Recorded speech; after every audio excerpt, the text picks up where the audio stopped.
Does anybody remember him? He's called Kururin, and he had his own game for the Game Boy Advance back in 2001. Yeah, I hear you. Another GBA title? It just recently got a re-release on the Virtual Console for Wii U. And why bother reviewing this game? Well, because I like it. So deal with it. And yes, eventually we will review a must-die game. But for now, just relax and watch why Kuru Kuru Kururin can still be played today.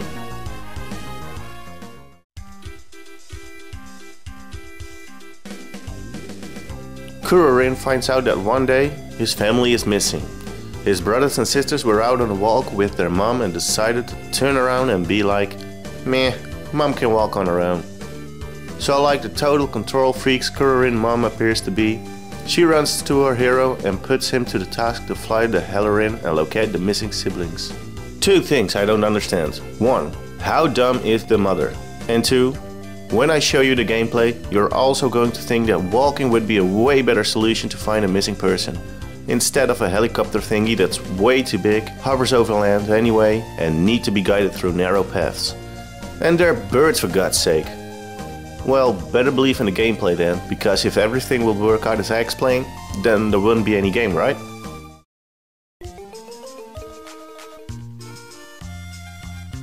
Developed by Eighting and published by Nintendo. Kuru Kuru Kururin is surely a game that may be mentioned for being original in its category. That would be the puzzle category. Colorful worlds will decorate your screen as an easy to control but hard to master the Hellerin tries to fly through them. The design looks flawless, but repetitive at times. Character animations are cute, but simple. Simple tunes that can be heard on every stage or menu will loop real fast. They are not that annoying, but everything that you could expect from a game like this. The animation in game is very clear, not a thing that should bother you while trying to make a run for the exit. As I said, you control Kururin from within the Hellerin. The Hellerin keeps on spinning with a steady rotation. The only way of rotating the other way is by the use of the springs you'll find in-game. The directional buttons controls the Hellerin, and by holding the A or B button you can move a little faster. If you hold both A and B, then the speed will be a lot faster. The game comes with a tutorial. It gets explained by Teacher Hare because, you know, a hare knows more about flying than a bird. Do a barrel roll! After the tutorial he sometimes pops in right before you start a stage to fill you in on some tips and tricks or some more learning. At the start of each stage you can take hits, but when you leave the start then the counter starts ticking, and if you hit the walls you will now get damaged. You've got an amount of hearts before you die, but if they run out it's back to the start. There are checkpoints in the stages, but they only heal. If you die after you've touched the checkpoint, you will still go back to the start. A stage can be conquered if you manage to get to the finish. You will then advance to the next stage. After you've created a game, you can choose to start an adventure in which you will have to find Kururin's family, or the challenge mode awaits you with a series of difficult levels. They can be harder than the adventure maps, even though they're shorter, so have real patience with this mode. The adventure mode is easy at the start, but will grow to be a difficult quest. On your way in the adventure mode you can pick up spray cans. They give you the option to change your Hellerin. In the makeup screen you can change your shape and color after unlocking them.